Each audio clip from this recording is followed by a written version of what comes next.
Alain Schmitz, bonjour. Bonjour. Vous avez annoncé mardi 1er avril que vous alliez quitter au 10 avril la présidence du Conseil général. Alors d'abord, pourquoi ce choix, qui est un peu étonnant parce qu'il y a quelques mois, quand le conseiller général du canton de Montigny, François Ligny, vous avez posé la question, vous aviez dit « Non, non, je resterai jusqu'au bout de mon mandat, il vous restait 1 an à faire ». Oui, parce que je ne voulais en aucun cas que cette décision qui était prise depuis longtemps, et je vais vous expliquer dans quel contexte, puisse interférer avec les élections municipales.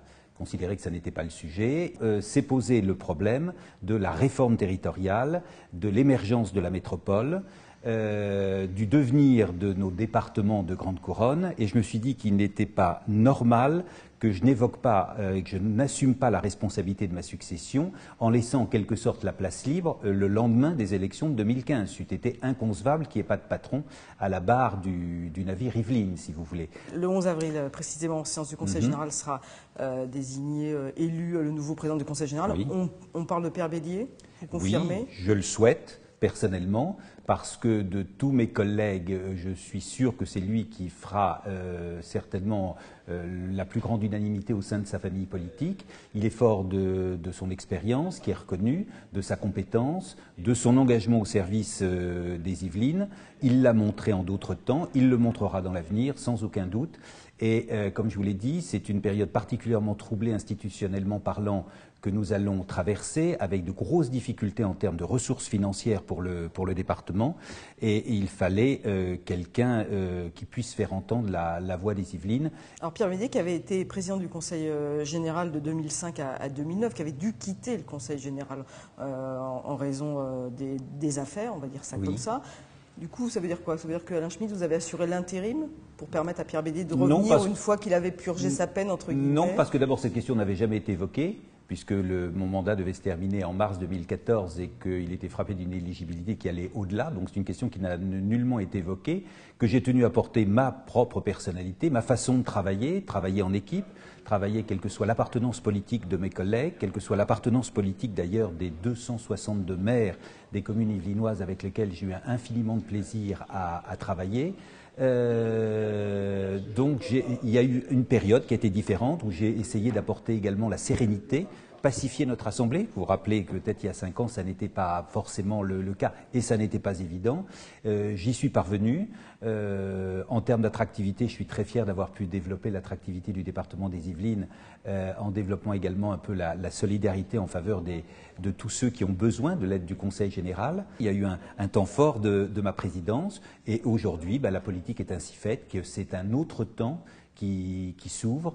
Ça veut dire que c'est un temps plus politique qui s'ouvre, d'après vous? Oui, indéniablement. C'est un temps extrêmement politique qui s'ouvre maintenant et donc il fallait qu'il y ait quelqu'un de très politique à la tête du département. Alain Schmitz n'est pas politique. Moins que d'autres. Moins que d'autres. Alors depuis le 3 juillet 2009, puisque c'était à ce moment-là la prise de fonction, la prise de fonction de la présidence, jusqu'au 11 avril 2014, quelle est votre plus belle fierté et puis peut-être un peu votre déception, en tout cas le dossier vers lequel vous n'êtes pas allé jusqu'au bout? Vous ne pourrez pas le développement de l'attractivité des Yvelines, je crois, avoir renforcé, fort d'une réelle puissance financière, si vous voulez, d'un poids économique conséquent, d'avoir renforcé l'attractivité du département des Yvelines, à travers par exemple le plan Yvelines-Seine, l'amélioration programmée des transports en commun, qui est essentiel, le développement des logements. J'ai quand même multiplié par 2 la production de logements, de 3 000 à 3 500 à 7 000 logements par an. Peut-être un regret, c'est que je vois s'éloigner quand même nos grandes infrastructures de transport. Et s'il y avait un regret particulier, c'est le bouclage de la 104. C'est la complexité de toutes ces grandes infrastructures qui sont destinées non seulement à faciliter la vie au quotidien de nos concitoyens, mais également à justifier du développement économique. Car si, en termes de transport, nous sommes victimes d'une asphyxie, ce sont les entreprises elles-mêmes qui quitteront le département des Yvelines pour aller vers la métropole. Donc vous voyez, les enjeux sont tout à fait considérables. D'accord. Et que fera Alain Schmitz après le 11 avril ? Alors d'abord, je vais continuer mon mandat de conseiller général de Versailles, et puis je vais œuvrer, et je souhaite continuer à œuvrer au service des 160 communes rurales du département, parce que ces communes se sentent un petit peu orphelines dès lors qu'elles ne sont pas dans la métropole, et donc j'espère être celui qui pourra continuer ce combat au service de nos plus petites communes. Merci Alain Spitz d'avoir répondu à la question. Merci.